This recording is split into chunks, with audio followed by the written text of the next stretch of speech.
Dios bendiga su vida y su hogar con toda bendición espiritual en los lugares celestiales en Cristo Jesús, amados de Dios y míos. Qué gozo es poder estar con ustedes otra vez. Ojalá podamos tener paciencia, porque en la eternidad vamos a tener mucho tiempo para platicar y compartirnos unos a otros, viendo la gloria de Dios. Espero el día con ansias. Y entre tanto ya empiezo a sentir tristeza de saber que el tiempo con ustedes de aquí se acaba y vamos a regresar y nuestra memoria no nos ayuda y las memorias pueden disiparse y los rostros y las caras, pero la gratitud hacia Dios, la experiencia y el gozo que hemos vivido aquí con ustedes, eso no se va a borrar nunca. Así de que les animo a que recordemos siempre esos tiempos de refrigerio que son de ánimo. Vamos a continuar con nuestra meditación acerca de la renovación de nuestro entendimiento, y quisiera que inclináramos el rostro y nos pusiéramos en manos de Dios. Señor, te damos alabanza, honra y gloria. No existe nada que pueda ser digno de recibir eso, excepto tú.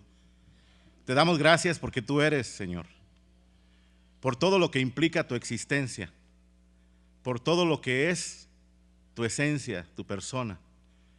Y Señor, al meditar en tu palabra, el anhelo de nuestro corazón es que podamos ver a una chispa de tu gloria, porque viéndote a ti, Señor, nuestra vida será transformada, nuestra mente, nuestro corazón, nuestras obras.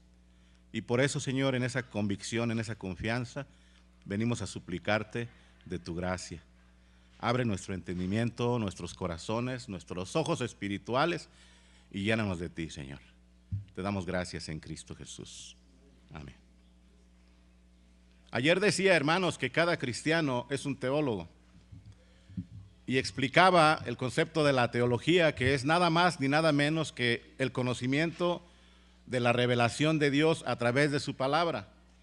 Y cada uno de nosotros es llamado a conocer las Escrituras.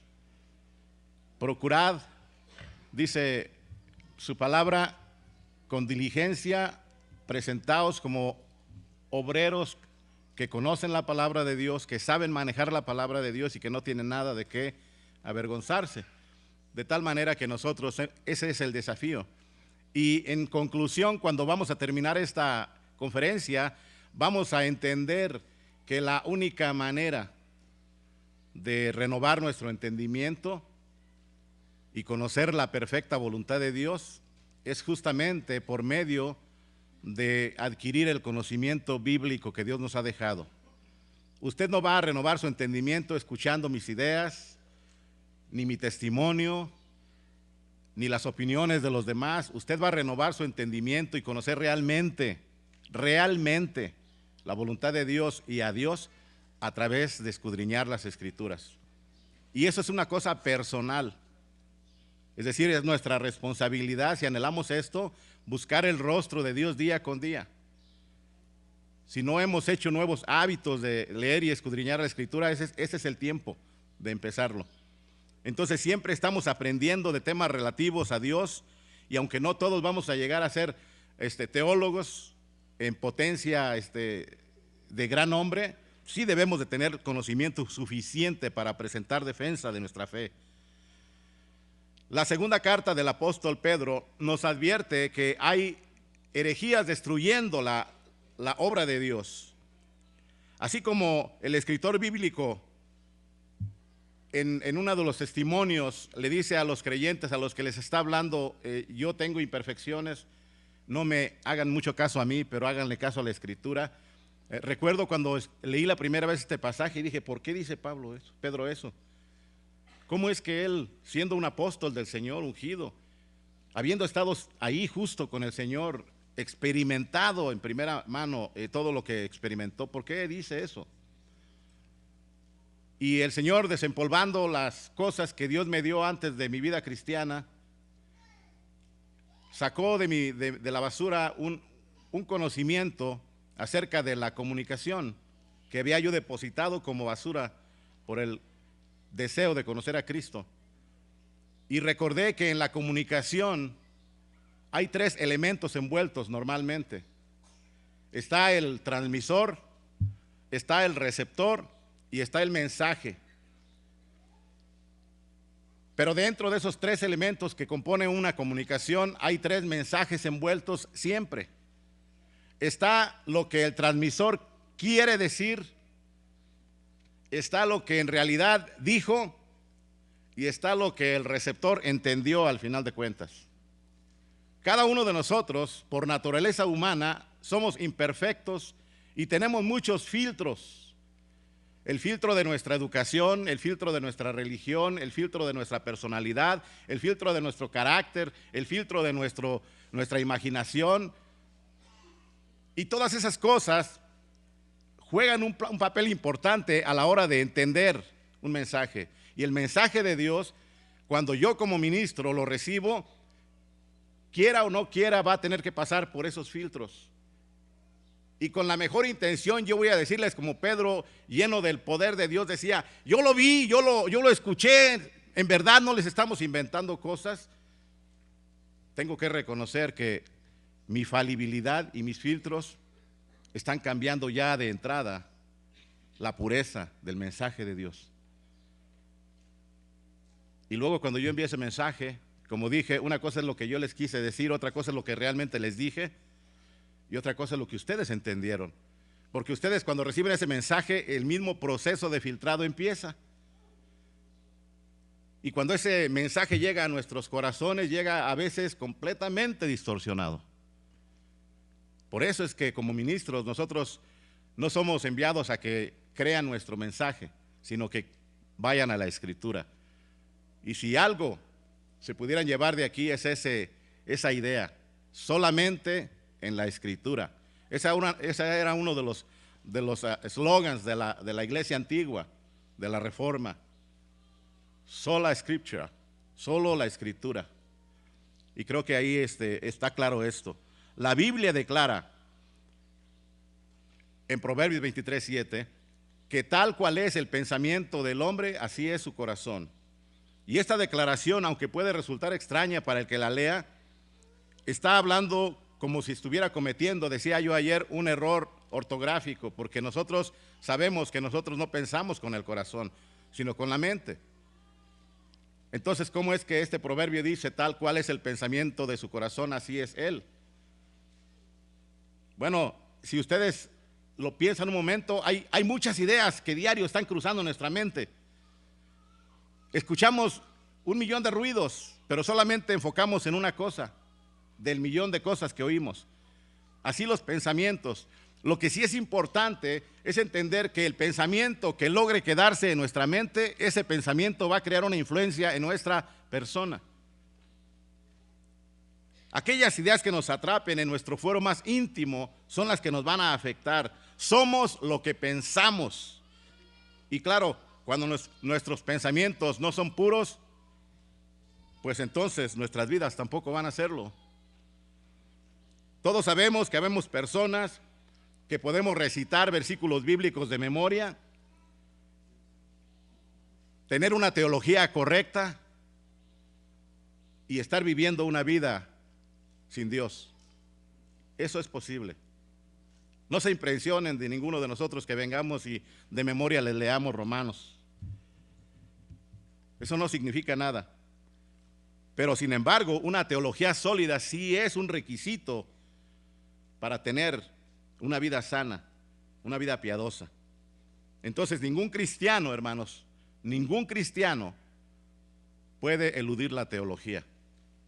El asunto aquí entonces no se trata si tenemos o no una teología cada uno de nosotros.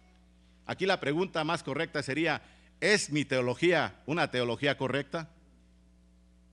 Los pensamientos que tengo de Dios, ¿es sólido y cierto? ¿Estoy abrazando conceptos extraños o conceptos verdaderos? Pero vayamos al punto, hermanos. ¿Por qué el hermano Rubio siempre está hablando de teología? Bueno, nosotros, hermanos, no podemos simplemente creer en fe y ya. No trabaja así. Si yo dijera solamente lo oigo al hermano y le creo y listo, ya no tengo que preocuparme por nada, yo confío en él, sería lo mismo que estar hambriento y llegar a la taquería solo para ver a los demás comer tacos y esperar salir con la barriga llena y el corazón contento. Usted y yo necesitamos en lo personal comer este rollo y digerirlo. Nadie, absolutamente nadie lo puede hacer por usted. Si esto ha de funcionar en su vida, ha de ser porque usted lo come y lo digiere.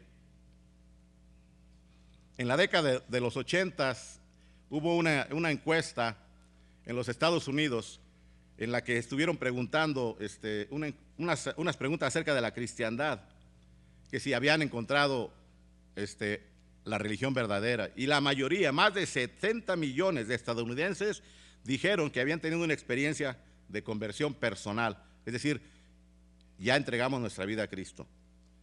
Pero un porcentaje extraordinario alto de ellos dijeron que creían que la Biblia era la palabra de Dios. Pero en contraparte, las estadísticas estaban gritando que la moral de la nación había decaído tremendamente. Entonces, ¿cómo era posible que nosotros estuviésemos pensando que hemos tenido una experiencia personal genuina con Dios y sin embargo esa experiencia no se reflejara en la vida diaria?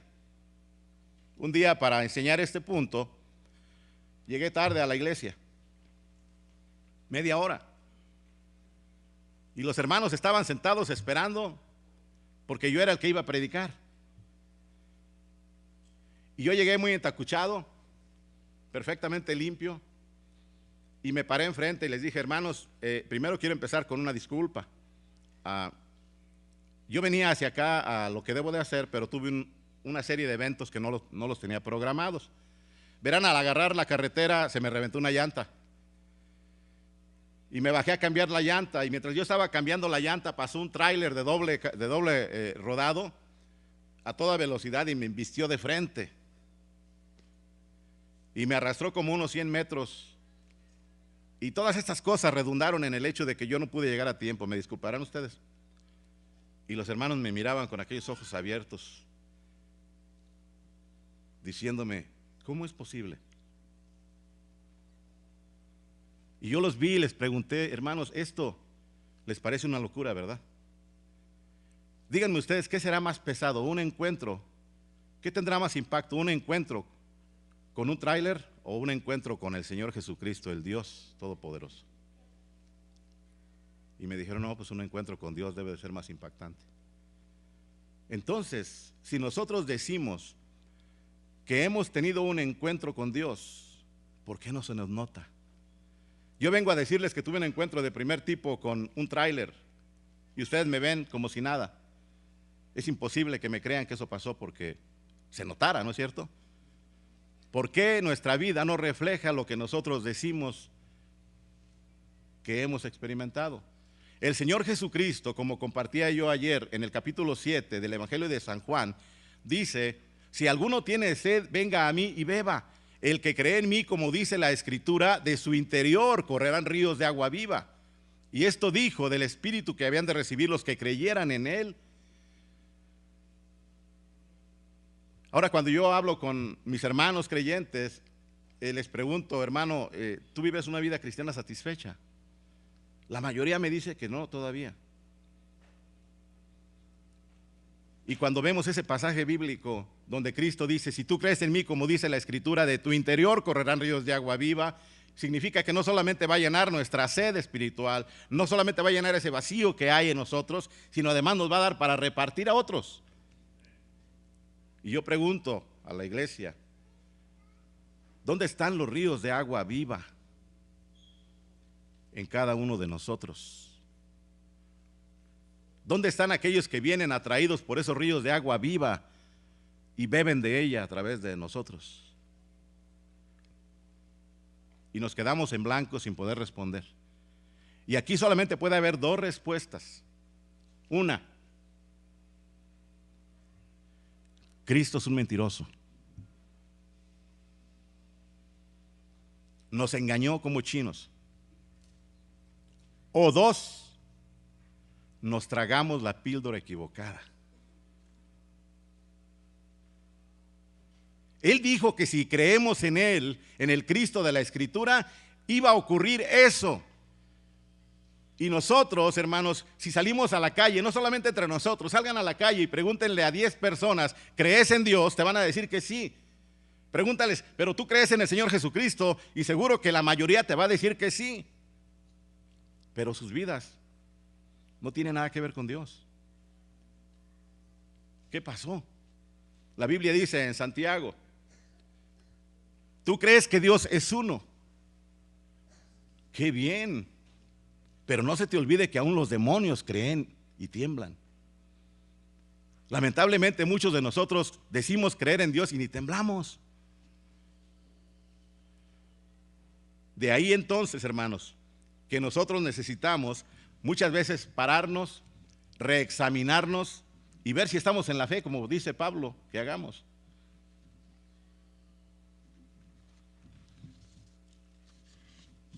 Yo creo que es menester, y ayer les prometí que iba a compartir algo que pudiéramos llevar a la práctica saliendo de esta conferencia.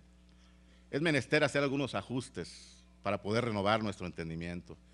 Los hermanos que han precedido en los talleres y los hermanos que han estado aquí enfrente, aparte de mí, han declarado en más de una ocasión en esta conferencia que reconocen que la transformación y la renovación de nuestra mente no es un proceso de microondas al minuto, sino es un proceso de cambio continuo que no va a terminar hasta que el Señor Jesucristo venga o hasta que el Señor Jesucristo nos llame. Pero mientras tanto siempre va a ser necesario estar renovando nuestra mente y nuestro entendimiento. Y por eso quiero traer algunos puntos, solamente unos cuantos, porque yo sé que el tiempo no nos permite mucho. Lo primero que necesitamos cambiar, hermanos, es nuestro concepto acerca de Dios. Muchos de nosotros no le creemos a Dios. En realidad no le creemos, porque nuestra fe la hemos puesto quizás en una imagen distorsionada de Dios. Me gustaría que pusieran un pedacito de un video que preparé de un canto precioso y quiero que ustedes lo consideren por un momento.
La parte que no salió dice: yo soy el Espíritu Santo.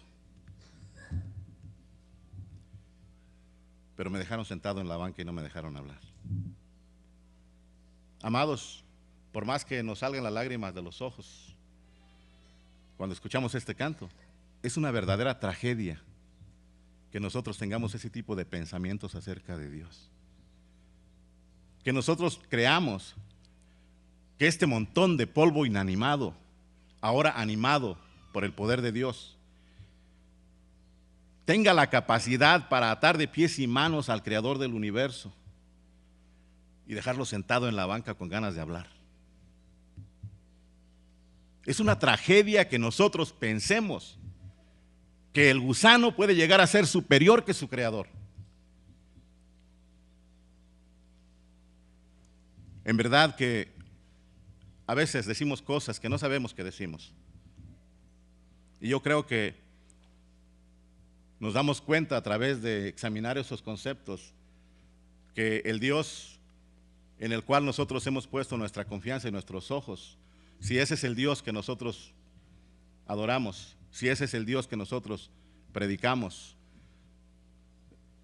estamos muy lejos de estar hablando y creyendo en Dios. La cosa más importante acerca de cualquier ser humano no es la manera en que vivimos, hermanos. No es la manera en que reaccionamos ante una circunstancia u otra.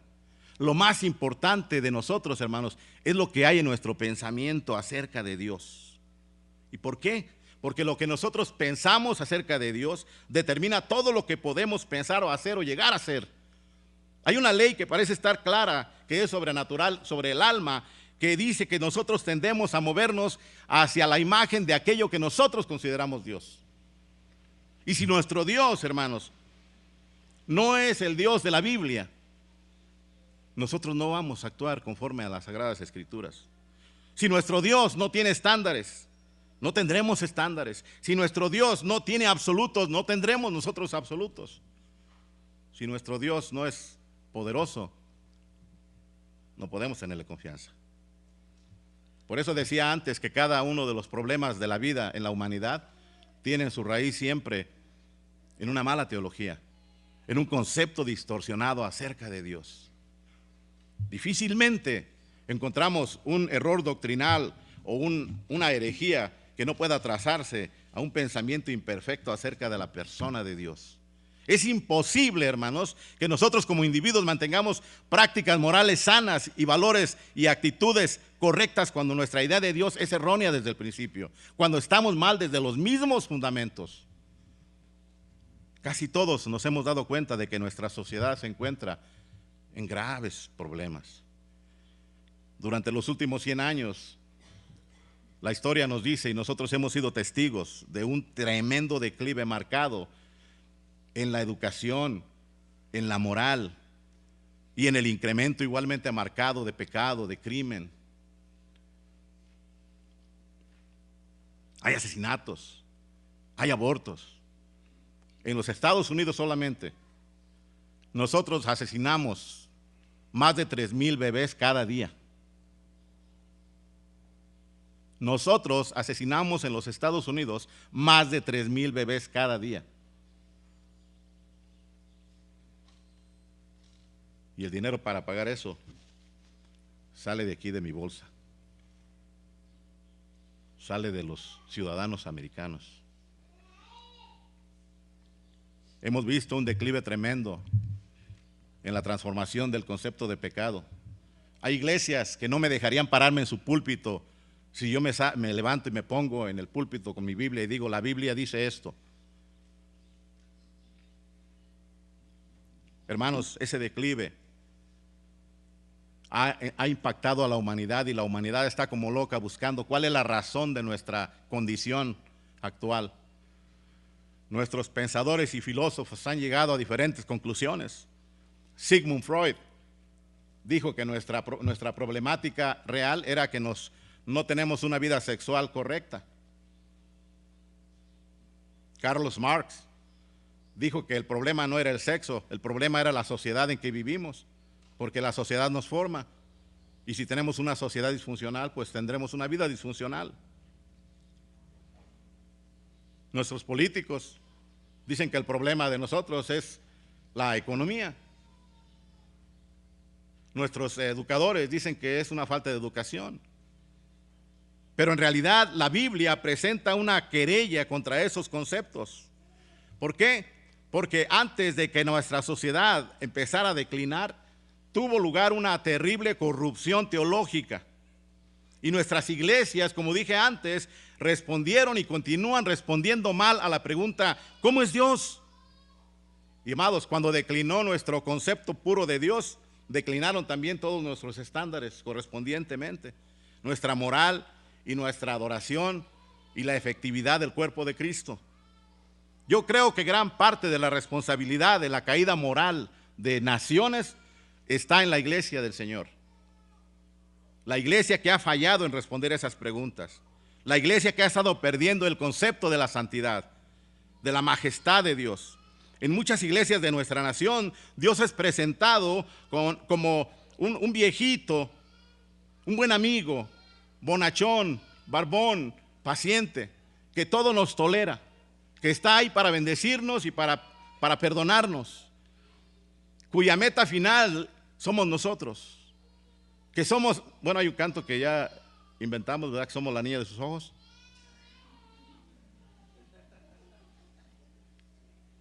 Para la mayoría de la cristiandad, el fin de Dios somos nosotros. Él existe por nosotros. Qué lejos de la verdad. William Shakespeare, uno de los grandes filósofos ingleses, él dijo: la vida es como un teatro donde nosotros somos los actores. Y yo digo: ay, William, qué lejos estás de la verdad. La vida ciertamente es el escenario, pero nosotros solamente somos el telón, los actores, los protagonistas de la Santísima Trinidad. Es Dios obrando. Por eso digo que gran parte de la responsabilidad de nuestra caída moral y falta de impacto es nuestra ignorancia y nuestro abandono del conocimiento del Dios verdadero, el Dios en el que Jesús dijo que creyéramos, el Dios de la Escritura. Uno de los pecados más comunes en nuestra sociedad es el de la idolatría, ¿verdad? Ninguno de ustedes debe de ser idólatra ya, me imagino. Pero amados, la idolatría no consiste solamente en arrodillarse enfrente de figuras. La idolatría, hermanos, en esencia, es sostener pensamientos acerca de Dios que son indignos de Dios. El corazón idólatra asume que Dios es otro de lo que realmente es. Sustituye al Dios verdadero con un Dios de su propia imagen. Por eso Romanos 1, 21 al 23 nos dice que habiendo conocido a Dios, no le glorificamos como a Dios, ni le dimos gracias como a Dios, sino que nos envanecimos en nuestros razonamientos y nuestro necio corazón fue entenebrecido, y profesando ser sabios, nos volvimos necios y cambiamos la gloria del Dios incorruptible en semejanza de hombre corruptible, de ave, de cuadrúpedo o de reptil. Amados, un Dios creado a la imaginación de nuestros corazones será digno y puro, cruel o amable según el estado moral de la mente de la cual emerge ese Dios. Esto es lo que dice la Biblia al malvado, o sea, a nosotros. Ayer lo vimos, ¿verdad? No sé dónde se colocaron ustedes de los tres tipos de individuos que pueblan la tierra, pero ninguno tenemos aprobación de Dios. Y Él nos dice a nosotros lo mismo que le dijo al pueblo de Israel en la antigüedad: pensaste que era yo como tú, pero te equivocaste. Nosotros pensamos de Dios en algo parecido a nosotros. Yo tengo un amigo que me decía: oye, gracias a Chuyito porque, y ya me da un testimonio. Chuyito,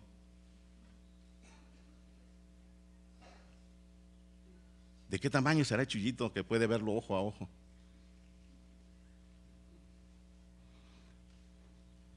Mis amados, un Dios creado en la oscuridad del corazón humano caído no puede de ninguna manera igualarse al Dios verdadero. Podemos ser culpables de idolatría nosotros mismos aquí en este lugar, aun cuando no hayamos llevado a cabo directamente una adoración física a un ídolo. El corazón humano se inclina al pecado de la idolatría y es un terror horrible, es un error horrible que nosotros pensemos que somos libres de eso. El apóstol Pablo nos informa que al inicio de la historia humana, la humanidad conoció a Dios y que no le honró a Dios. Lo acabamos de leer. Y fue solo cuando la humanidad se entonteció en sus pensamientos acerca de Dios que siguió la adoración de imágenes de aves, de cuadrúpedos, de reptiles. Luego siguieron conductas horribles. Ayer hablamos de ello un poco. Y esta serie de eventos de degradación comenzaron en las mentes de los hombres.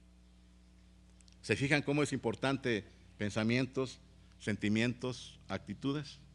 Empieza aquí, en nuestra mente. No honrar a Dios como Dios y mantener ideas equivocadas acerca de Él son la fuente de la cual manan las aguas contaminadas de la idolatría en la vida de cada ser humano. Esta falta de conocimiento de Dios ha traído toda clase de problemas. Créanme, yo estoy convencido de que si todos tuviéramos una buena teología, conociéramos al Dios de la Escritura, no tendríamos que tener sistema disciplinario en la iglesia. No tendríamos que estar sentados resolviendo problemas entre nosotros mismos. Estoy plenamente convencido de que un redescubrimiento de la majestad de Dios hará muchísimo para mejorar nuestra condición espiritual, hará muchísimo para transformar nuestras vidas.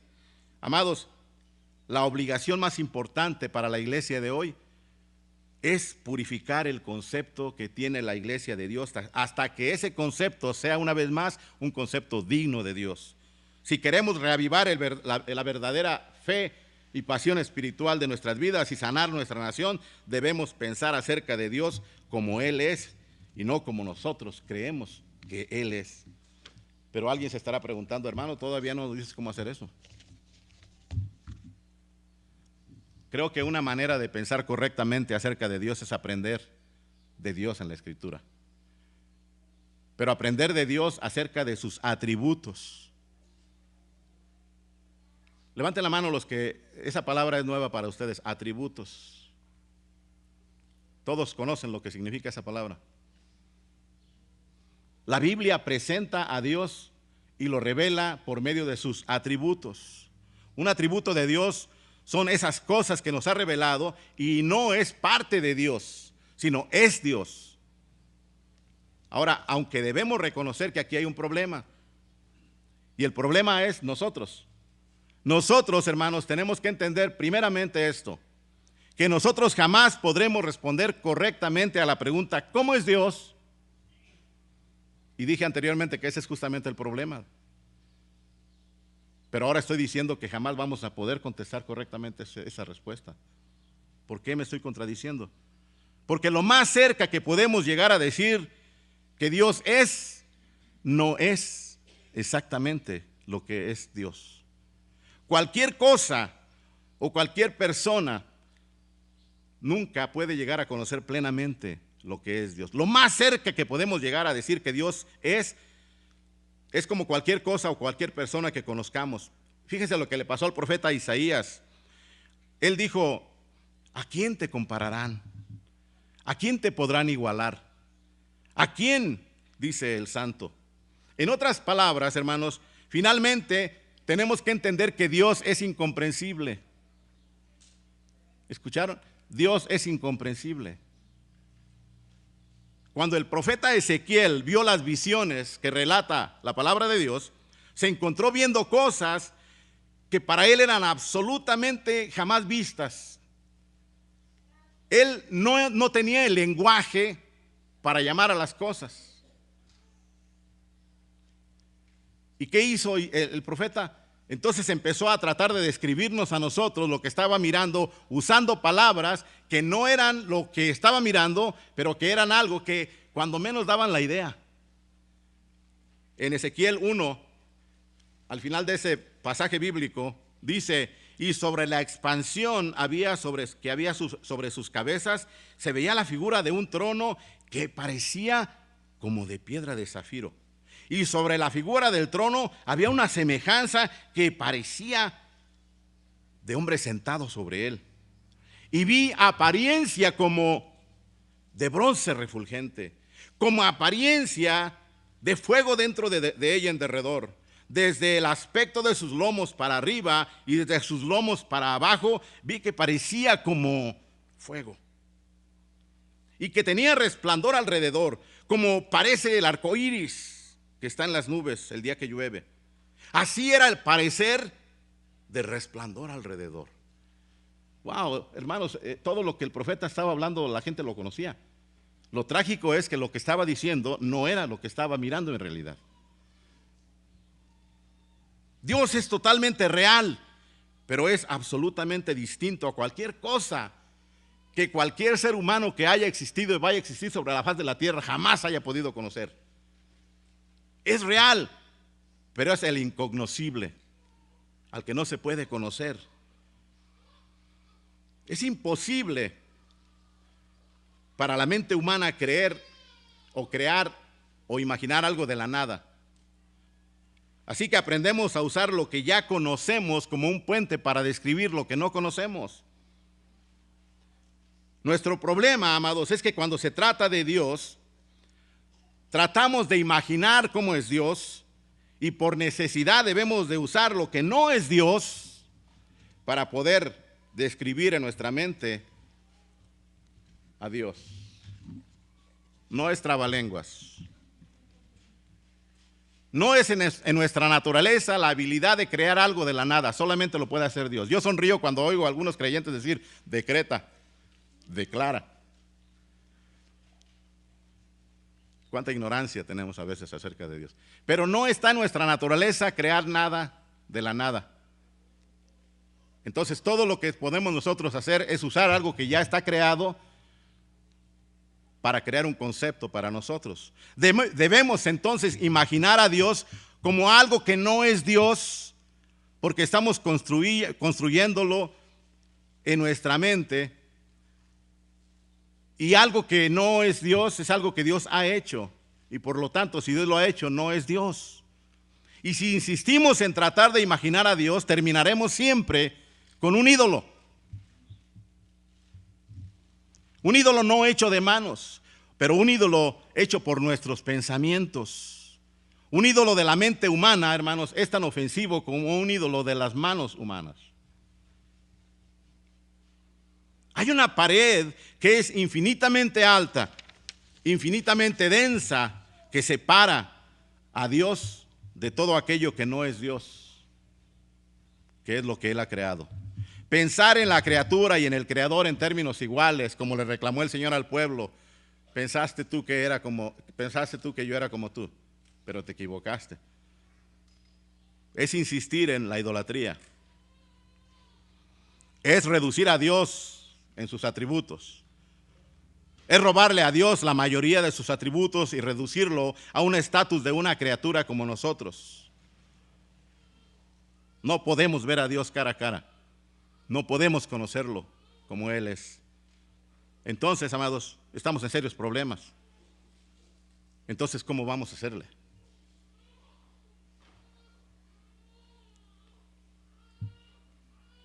Bueno, yo creo que para una persona promedio, Dios es una combinación de todas las figuras religiosas que haya visto en su vida, de toda la mejor gente que haya oído, de las mejores ideas que se hayan creado, pero con todo y eso no es Dios. Las Escrituras afirman plenamente la inutilidad de la mente humana para conocer el gran misterio que es Dios. Por eso Pablo nos exhorta a renovar nuestra mente, nuestro pensamiento. El rey David y Pablo al unísono admitieron algo. Tal conocimiento es maravilloso para mí, es demasiado alto, no lo puedo alcanzar. Nunca podrá ser comprendido como Él es en realidad. Dice 1 Timoteo 6:16 que en Dios Él habita en luz inmarcesible. Ningún humano lo puede ver cara a cara. Está totalmente velado de nosotros. Si alguno aquí entre nosotros propusiera un concepto mediante el cual pudiera conocerse a Dios, no sería un concepto verdadero, porque Dios está más allá de cualquier concepto que la mente humana puede albergar. Yo estaba platicando con algunos de ustedes anoche y les decía que tengo como 20 años compartiendo un método para evangelizar que se llama los 10 pasos. Este fue creado por Cleophas Hofmaier. Algunos de ustedes conocen a Cliff. Y yo he usado ese conocimiento y esa herramienta para compartir el evangelio, y le decía a los hermanos que el 95% de éxito se ha obtenido en estos años al compartir eso, porque está diseñado para hablarle a los católicos, sin perderlos. Y ese librito, yo le puse en el título, 10 pasos para conocer a Dios.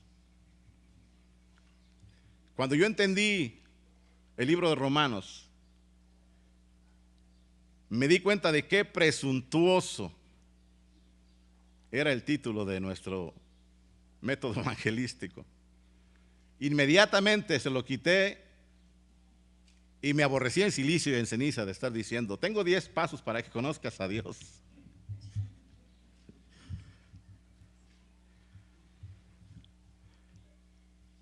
Amados, no obstante, el deseo que tenemos y la necesidad que tenemos de conocer a Dios, que no se puede conocer, de comprender al incomprensible, de tocar al inalcanzable, surge esto de la imagen que Dios puso en lo profundo de nuestra naturaleza humana. Ustedes leyeron ayer, juntamente conmigo, bueno, no estuvieron todos en el mismo taller, pero los amados de Dios que presentaron el taller de evangelismo tocaron este versículo, Eclesiastés 3:11, que dice, todo lo hizo hermoso en su tiempo y ha puesto eternidad en el corazón de ellos. Esto significa que hay una necesidad natural en nosotros de Dios.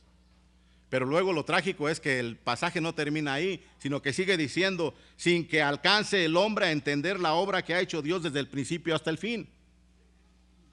Es decir, está declarando la necesidad natural que existe en nosotros, pero la inhabilidad natural que también tenemos para poderlo comprender. Ahora, debemos a este punto preguntarnos, si lo que este hermano que está enfrente diciendo fuera cierto de casualidad, y lo que nosotros creemos que es Dios, no es Dios, entonces, ¿qué debemos pensar de Dios? Y qué bueno que preguntaron, porque el rey David y el apóstol Pablo nos dicen que podemos empezar a conocer a Dios por medio de la creación.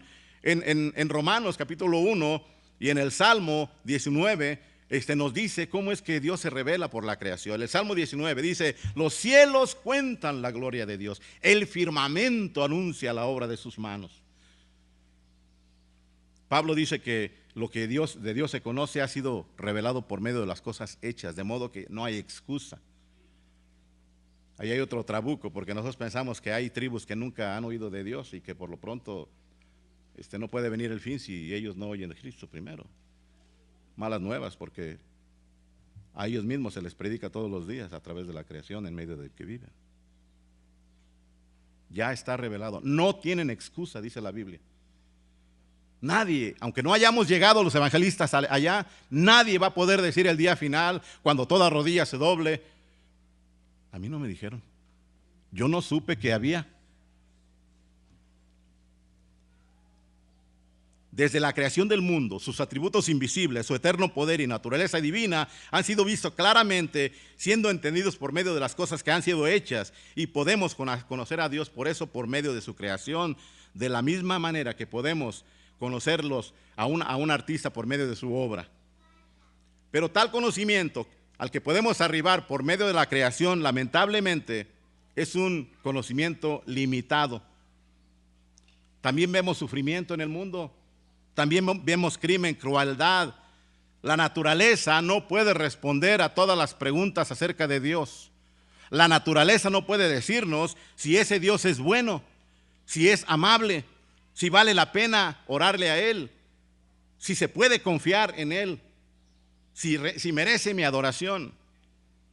Dios se ha revelado a sí mismo también de otra manera, por medio de las Sagradas Escrituras, y esa es la insistencia de mi corazón a ustedes. A través de la Escritura, Dios se revela por medio de Moisés y los profetas, salmistas, apóstoles. Dios ha comunicado claramente a cada uno de nosotros que leemos la Escritura cómo es Él. Pero tenemos una revelación más grande todavía que la naturaleza y la Escritura. Y esa revelación está en la persona de Jesucristo. Es el Mesías, y por el Mesías que Dios efectúa un autodespliegue de toda su gloria en esa humanidad. Juan 1 dice en el verso 18, ningún hombre ha visto a Dios, nunca. Pero el unigénito Hijo que está en el seno del Padre, Él lo ha revelado. En Hebreos 1 leemos, Dios luego que habló hace mucho a los padres en los profetas y en muchas porciones y de muchas maneras, en estos últimos días nos ha hablado por medio de su Hijo. Él es el resplandor de su gloria y la exacta representación de su naturaleza. Hebreos 1. ¿Queremos nosotros realmente conocer a Dios? Necesitamos conocer a Cristo primero.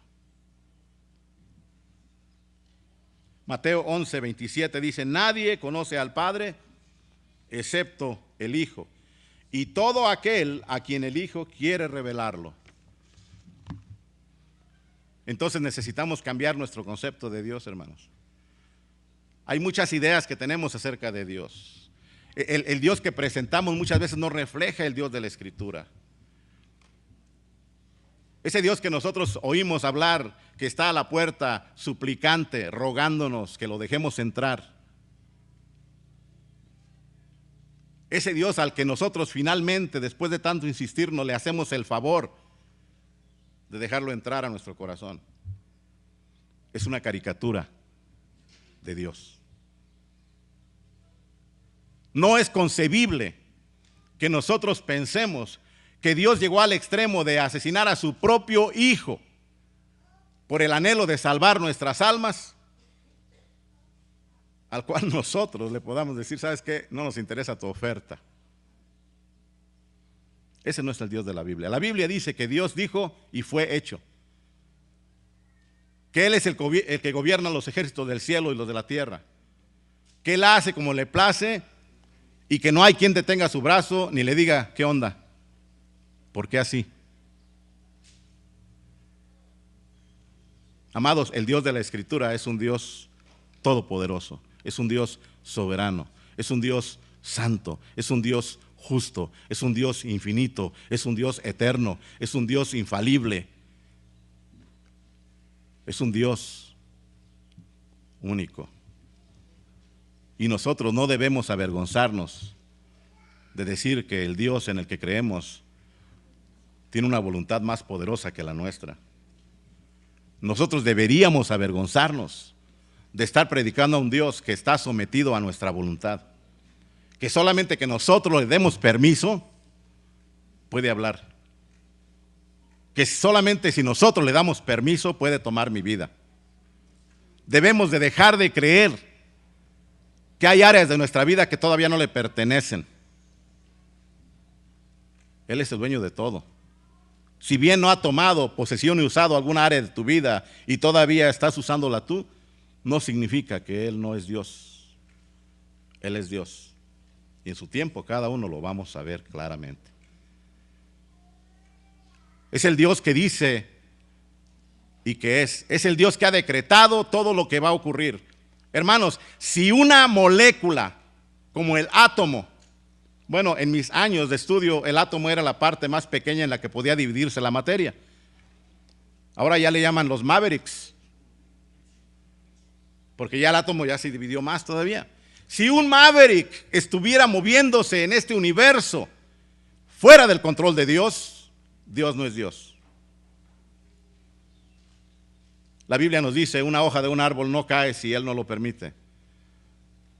Él tiene contados hasta los cabellos de los calvos y de los velludos. Entonces, hermanos, necesitamos cambiar nuestro concepto de Dios, pero también necesitamos cambiar nuestra manera de ver la vida. Vayamos al punto. En lo personal no siento mucha simpatía por los predicadores de la prosperidad, pero debo reconocer que yo me he convertido en uno de ellos. Pero antes de que me corran, déjenme explicar esto. Yo discrepo mucho de Salvador Díaz Mirón. ¿Saben quién es Salvador Díaz Mirón? ¿Nadie lo ha oído? Soy el único anciano aquí. Salvador Díaz Mirón, uno de los grandes poetas mexicanos. Él dijo un poema que se llama A Gloria. Y hay una parte donde dice, confórmate mujer, hemos venido a este valle de lágrimas que abate, tú como la paloma para el nido y yo como el león para el combate. a este valle de lágrimas que abate.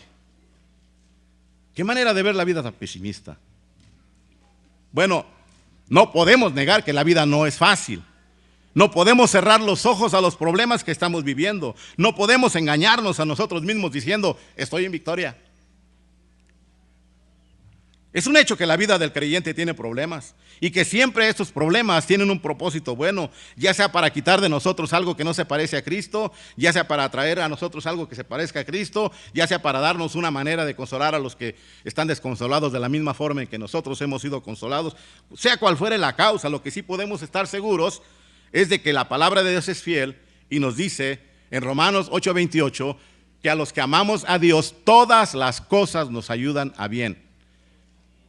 Pero no para ahí. Sigue diciendo conforme al propósito para el que cada uno de nosotros fue llamado. A mí me han saludado ustedes y algunas veces yo les he respondido, como siempre respondo. Hola hermano, ¿cómo está? Estoy mejor que ayer, pero peor que mañana. Y la gente se queda pensando qué quiso decir. Algunos que no entendieron lo que quise decir me dicen, hermano, no sea pesimista, mañana estará bien. Pero los que sí entendieron lo que dije, se dan cuenta de que estoy diciendo, hoy estoy mejor que ayer, pero mañana voy a estar mejor que hoy. Y los que me entienden luego me dicen, este es muy optimista, hermano.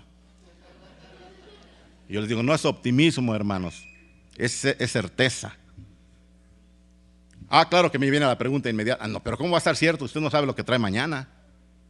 Usted no es Dios. Bueno, yo no sé lo que trae mañana, pero sí conozco al que sí sabe lo que trae mañana. Y él me ha dicho que si yo lo amo a él, todas las cosas me van a ayudar a bien. Y él hasta ahorita nunca me ha echado una mentira, les digo. Y no tengo por qué dudar de lo que me está diciendo. Yo digo que hoy estoy mejor que ayer, pero peor que mañana, porque él me ha dicho que mañana estaré mejor que hoy. Porque cada evento, cada acontecimiento, cada detalle que viene a la vida del cristiano pasa por las manos de Dios primero. No hay nada que venga a nuestra vida de creyentes que no pase por la mano de Dios primero. Aquellos que hemos sufrido tragedias y tribulaciones estaremos pensando, ¿a poco Dios me trajo este cáncer? Sí, Señor. ¿A poco Dios se llevó a mi madre?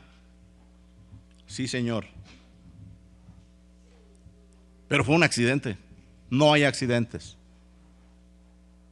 La Biblia dice, el hombre arroja la moneda en el aire, pero es Dios el que determina qué cae.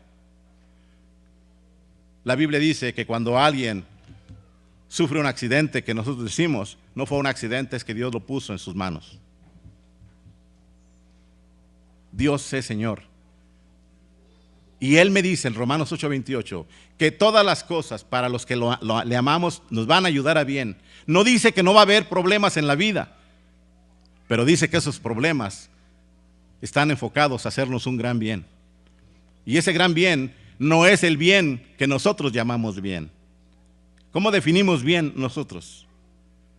Ausencia de problemas y dolor, abundancia de gozo y dinero. Eso no es lo que significa bien en Romanos 8:28. Bien, el máximo bien es que nosotros lleguemos al cumplimiento del propósito para el cual Dios nos ha llamado. Por eso termina diciendo eso. Ayer les decía que la definición de éxito es estar en la voluntad de Dios, es descubrir para qué hemos sido creados, qué se supone que estamos haciendo aquí y caminar hacia allá. El éxito, hermanos, es cuando Dios hace su voluntad en ti, porque los pensamientos que Él tiene para ti son de bien y no de mal, para darte más allá de lo que tú te esperas. El máximo bien del ser humano es ser un instrumento para la gloria de Dios. Y la Biblia dice que esas tribulaciones y todo lo que venga a tu vida va a ayudar a que llegues a ese punto. Por eso debemos de cambiar nuestra manera de ver la vida. Ayer les decía así en seco, mi hermana Lupita está agonizando en este momento y yo lo celebro. Porque ese evento en su vida, aparte del que haya conocido de Cristo, es el mejor evento que le puede pasar al ser humano. Para mí la muerte es ganancia. Es, después de Cristo, lo mejor que me puede ocurrir ahora mismo. Y siempre me preguntan, ¿y por qué no te suicidas, hermano? La respuesta es evidente, porque el Señor tiene un propósito en mi vida. En tus manos están mis tiempos, dijo el salmista. En tus manos están mis tiempos. Él tiene nuestros días contados y no podemos agregar ni uno, ni quitarle ni uno. Y hasta hoy no ha llegado el día. En noviembre de este año pasado yo estaba levantándome de un derrame cerebral que los neurólogos habían dicho que me iba a dejar para siempre como en coma. Y el doctor espantado me miró sentado después de 4 días de estar ahí paralizado con máquinas. Y llegó y me miró sentado con los brazos cruzados. Y casi se desmaya al entrar. No llegó mi tiempo. Yo tenía que estar en CanFam 2014. Y yo no sé qué más tiene el Señor. Pero si ya hubiera acabado conmigo, el evento más importante de mi vida después de la venida de Cristo a mi vida estuviera ocurriendo. Yo anhelo ese día, hermanos. ¿Escucharon bien? Yo anhelo mi muerte. Es ganancia, no es pérdida. Esa es una de las cosas que necesitamos aprender a mirar la vida de esa manera. La vida nuestra es la vida de Cristo viviéndola a través de nosotros, y cuando Cristo termine de vivir la vida en nosotros, entonces habrá terminado con nosotros y empezado en la gloria. La prosperidad es parte de nuestra vida porque todas las cosas nos ayudan a bien. Y por eso es que digo que soy un profeta de la prosperidad, porque yo les digo a ustedes que en Cristo, hermanos, no hay más que cosas buenas. Y en la vida, en medio de la tribulación, ahora podemos entender por qué Santiago dice: tened por sumo gozo cuando os halléis en diversas pruebas. ¿Verdad? Cuando estamos en agonía, enfrentando la muerte. Yo he estado enfermo 2 veces de cáncer y 2 veces de cáncer me ha sanado el Señor. La primera vez ni cuenta, no conocía a Dios. Y cuando el Señor tocó mi vida se me olvidó el cáncer. Vinieron a buscarme del hospital: ¿por qué has dejado de asistir a tus tratamientos? ¿De qué? Me llevaron, me examinaron, no tenía nada en mis pulmones. La segunda vez fue cuando llegué a Florida, cáncer en el estómago.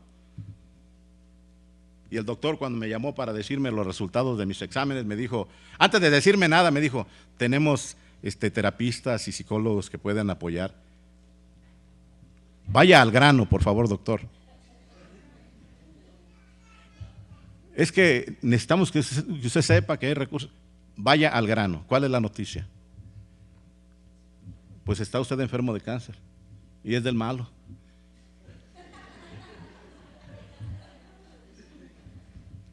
Magnífico, doctor. Ahora dígame, ¿hay alguna posibilidad? ¿Algún medio? Porque el Señor dijo: toca y se te abrirá, busca y encontrarás. Y dice: bueno, hay un experimento que no está autorizado todavía, pero que está en proceso, si quiere probarlo. Me tomaba un cóctel de pastillas diario por 1 mes. Y cuando regresé no había nada. Pero el doctor me dijo: ¿cómo es posible que usted haya recibido la noticia con gusto en lugar de tristeza? Le digo: porque yo sé a dónde voy. Yo pensaba que el cáncer me iba a hacer el favor, pero todavía no es.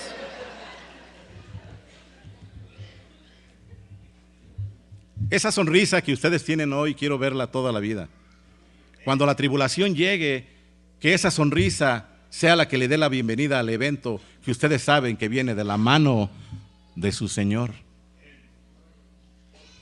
Necesitamos cambiar nuestra manera de ver la vida y finalmente necesitamos cambiar la forma de actuar en el mundo. Diariamente somos inundados con oleadas de malas noticias, tragedias, terrorismo, pecado, crimen, cosas que realmente hacen que padezcamos migraña literalmente. No hay un día que yo no prenda el televisor donde no estén hablando de decapitados, de violaciones, de muertes, de despojos, de robos. Y los creyentes lo único que acatamos a hacer, hermanos, es aislarnos del mundo bajo la bandera de Juan 2:15. No améis al mundo ni las cosas que están en el mundo. Si el mundo ama al mundo, el amor del Padre no está con él. Y vamos y corremos y nos escondemos del mundo. ¿Ya adivinaron ustedes dónde nos escondemos del mundo? En la iglesia. Y aquí estamos recómodos, es nuestro elemento, estamos como pez en el agua. Nos encanta la comunión con los santos los domingos, los miércoles y todos los días que podamos. Y la vida del creyente, el fin de la vida del creyente se vuelve en ir el domingo y ir el miércoles a la iglesia. Y si estamos yendo fielmente los domingos y los miércoles, estamos satisfechos con eso. Nadie nos puede reclamar nada. Y no nos damos cuenta que eso es solamente una manera de escondernos de lo que el Señor nos está llamando a hacer. Él no nos dice, escóndanse y vayan a la iglesia. Él nos dice, salgan de la iglesia y vayan al mundo. Y compartan en todas las naciones. Pero nosotros nos retiramos a vivir en el Edén, donde nada nos perturbe, donde nadie nos critique. Bueno, ya no es tanto así. Así que nuestro único quehacer en el mundo es asistir a los cultos. Y no digo que esto sea malo, pero vayamos al punto, hermanos. Ese no es el fin de nuestra vida cristiana. Dios nos ha llamado a ser profetas en este siglo, y eso debemos hacer. Efesios 5:8 dice, porque en nuestro tiempo, todavía tengo algunos minutos, no me estén presionando. Amén. Efesios capítulo 5, verso 8. Dice, porque en otro tiempo éramos tinieblas, mas ahora somos luz en el Señor, andemos como hijos de luz. ¿Y qué es andar en luz? Sino hacer lo que es ético en la sociedad que se desmorona. ¿Qué es andar en luz? Sino andar como revolucionarios. Cristo fue un revolucionario en su tiempo. Con solo unos cuantos apóstoles transformó y volteó al derecho el mundo, porque el mundo estaba al revés. Entonces, hermanos, ¿qué es andar en luz? Sino oponerse a todo lo que esclaviza al hombre, incluido la religión. Necesitamos cambiar nuestra manera de ver al mundo. El mundo no es nuestro enemigo. Ciertamente de ahí provienen las tentaciones a nuestra naturaleza egocéntrica, a nuestra alma, pero el mundo no es nuestro enemigo. Ciertamente el diablo es enemigo de nuestras almas y nos ataca en nuestra fe, pero el diablo no es nuestro peor enemigo. Usted y yo dormimos con él. Y no es mi esposa amada, no se confundan. Nuestro peor enemigo somos nosotros mismos. El diablo ha sido puesto debajo de los pies del cristiano. El mundo ha sido vencido porque el que está en nosotros es mayor que el mundo. Pero el que tiene que ser muerto continuamente, el que tiene que ser mortificado continuamente, somos nosotros. Por eso necesitamos dejar de ver al mundo como culpable de todos nuestros males y empezar a ver que somos nosotros los responsables de esos males. Debemos de cambiar nuestra forma entonces de vernos a nosotros mismos. Anoche compartía con ustedes un pedazo de lo que es la doctrina del hombre. Hay muchísimo que ver, hermanos. Pero yo les puedo decir una cosa. En ninguna parte de la Biblia, usted va a encontrar que relata un evento en que un hombre tuvo una visión de Dios y no mordió el polvo. Isaías, después de muchos años de estar siendo el profeta de Dios, en el capítulo 6 describe una revelación de Dios beatífica cuando vio la gloria de Dios en el templo. Y cuando él tuvo esa visión de Dios, tampoco tuvo palabras para describirla. Pero una cosa que sí pudo decir es, ¡ay de mí que soy muerto! Porque siendo yo un hombre de labios inmundos y viviendo entre pueblo que también tiene labios inmundos, han visto mis ojos la gloria del Señor. Job, en el capítulo 43, después de tan amarga experiencia y jornada de perfeccionamiento, llegó a la conclusión de que había conocido finalmente a Dios. De oídas te oía, te conocía, pero ahora mis ojos te ven. ¿Y qué pasó con Job? Mordió el polvo. Me aborrezco en silicio y en ceniza.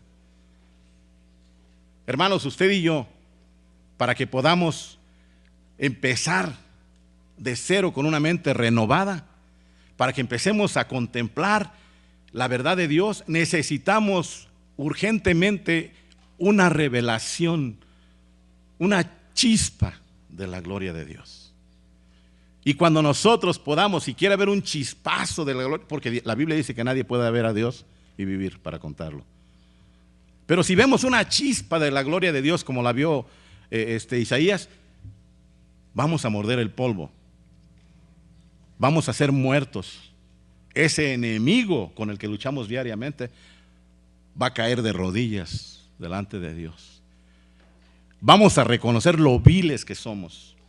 Qué tremendo que el profeta de Dios, Isaías, cuyo don más grande y más puro era decir Dios ha dicho, sus labios, ahora era lo que él veía como lo más inmundo de él.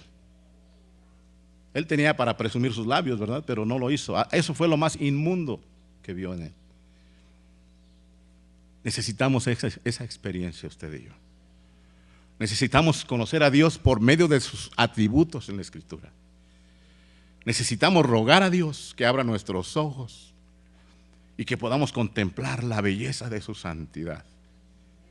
Que podamos ver la gloria de Dios en la faz de Jesucristo. Que esa sea la razón por la que nosotros venimos a Él. Yo no sé cuántos están aquí que están aquí porque tienen un motivo egoísta. No porque han visto la gloria de Dios en la faz de Jesucristo. Tal vez usted aquí porque quiere que su marido se convierta, o su esposa cambie, o sus finanzas mejoren, o su cáncer se sane. No tengo idea. Pero ninguna de esas razones son razones puras que nos permitan a nosotros renovar nuestro entendimiento. Necesitamos ver la gloria de Dios en la faz de Jesucristo. Necesitamos estar aquí porque contemplamos su belleza y contemplamos nuestra depravación y nuestra enorme necesidad de ser renovados y de ser transformados día a día conforme a la imagen de Jesucristo. Necesitamos la misericordia de Dios, hermanos. Sin ella no vamos a poder cambiar nunca. Yo le invito, una vez más, y con esto termino. Lámpara es a mis pies tu palabra y lumbrera a mi camino. En mi corazón he guardado tus dichos para no pecar contra ti, oh Dios. Quiero terminar contándole la historia de mi amigo Ron. En California trabajé muchos años construyendo casas enormes para los chicos malos. Ya les platiqué algo de eso. O sea, cárceles de máxima seguridad.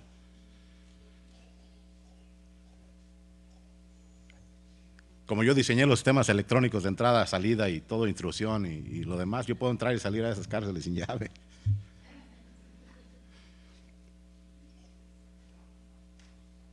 Pero traigo esta colación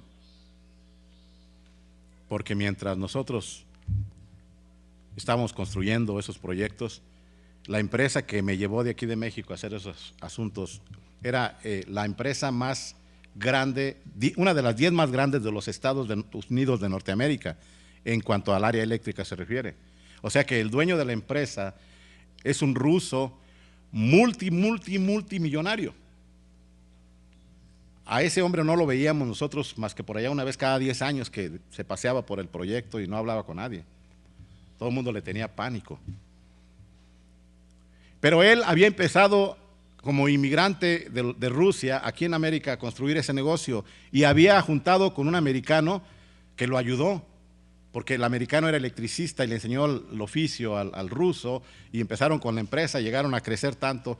Este muchacho se llamaba Ron y tenía el número 2 en el número de empleado. Lo quería mucho el ruso, pero Ron nunca quiso nada que ver con el dinero, ni con el poder. Entonces él se conformó con ser un electricista oficial de la empresa por toda su vida. Tuve el privilegio de trabajar con Ron construyendo la cárcel de máxima seguridad en Susanville, California. Y algo que me llamó la atención de Ron era que él jamás usted lo veía sin estar chupando un cigarro. Y cuando se acababa el cigarro ya tenía otro para prender con el último.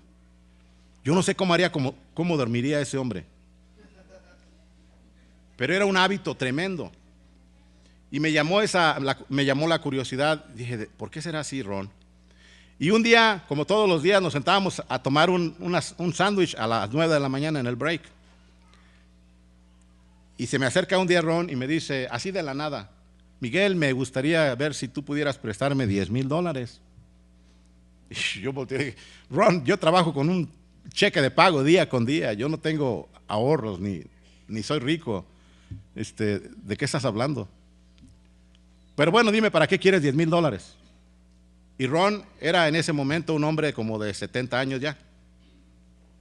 Allá en Estados Unidos, gracias a Dios, a los ancianos sí nos dan trabajo.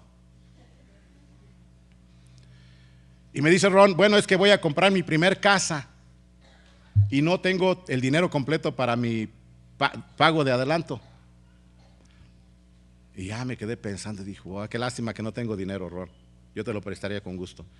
Pero me acababa mi hija Diana de regalar un reloj que en aquellos años es un reloj Casio que traían calculadora.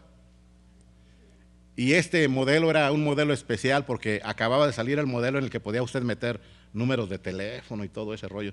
Yo estaba bien volado con mi reloj Casio negro de plástico y estaba sentado ahí junto a él y cuando él me dijo, necesito $10,000, y yo le dije, bueno, vas a comprar apenas tu casa a esta edad. Y le dije, oye Ron, ¿cuánto tiempo tienes fumando? ¿Cuántos cigarrillos te fumas al día? Y él me dice, ¿querrás decir cajetillas? Bueno, sí, cajetillas. Me dice, me fumo tantas.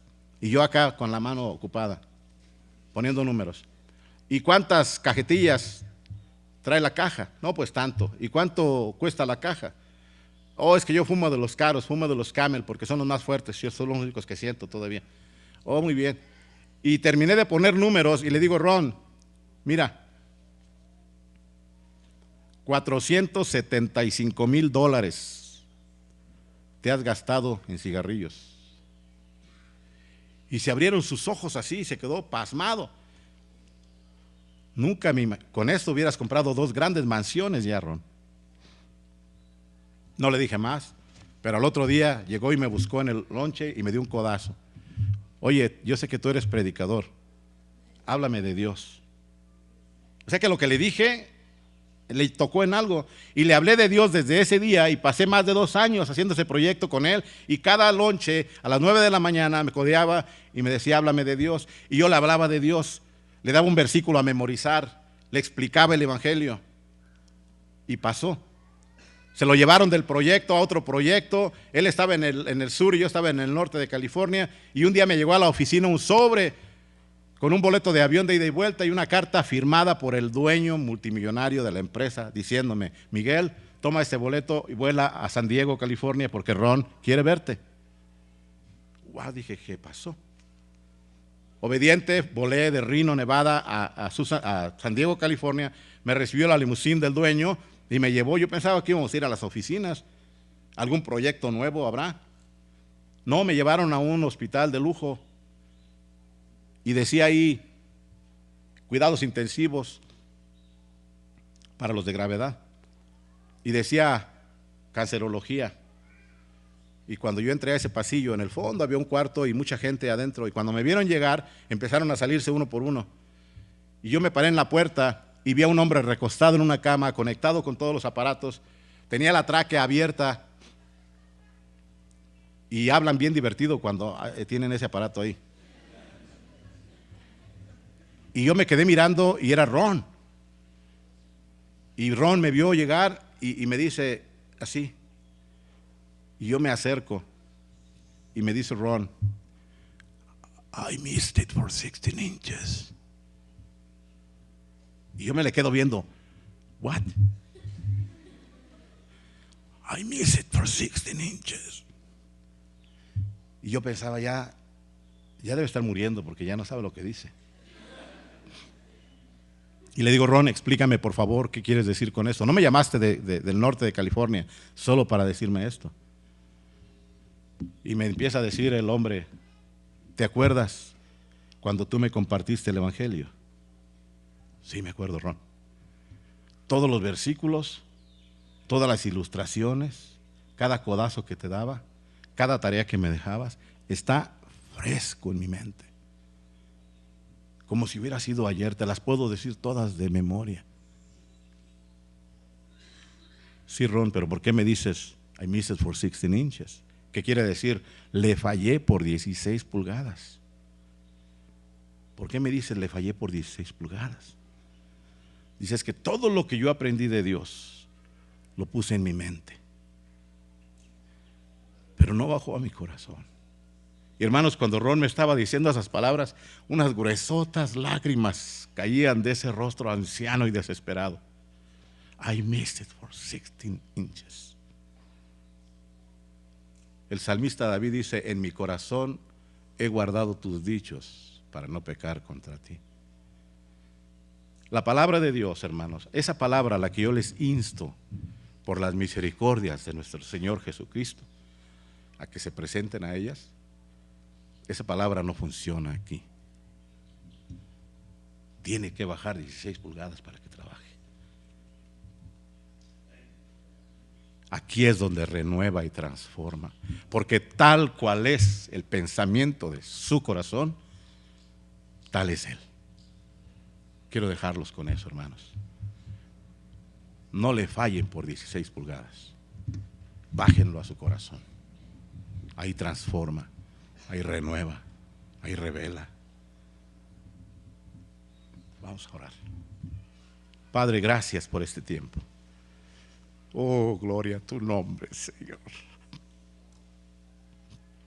Mi corazón te adora, Dios.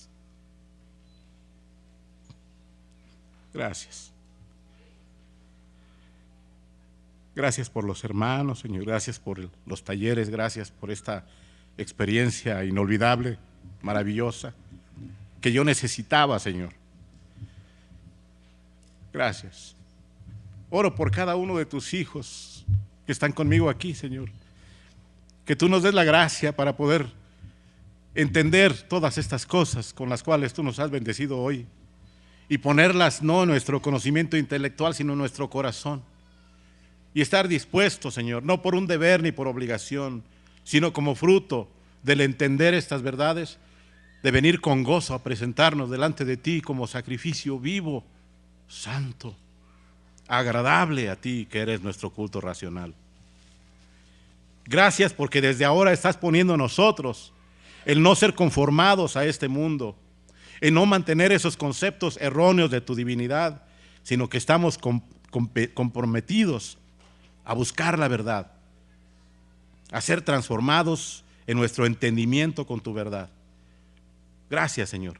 Gracias por cada hermano, por cada hermana que con un espíritu de sacrificio han trabajado arduamente para que esto sea posible.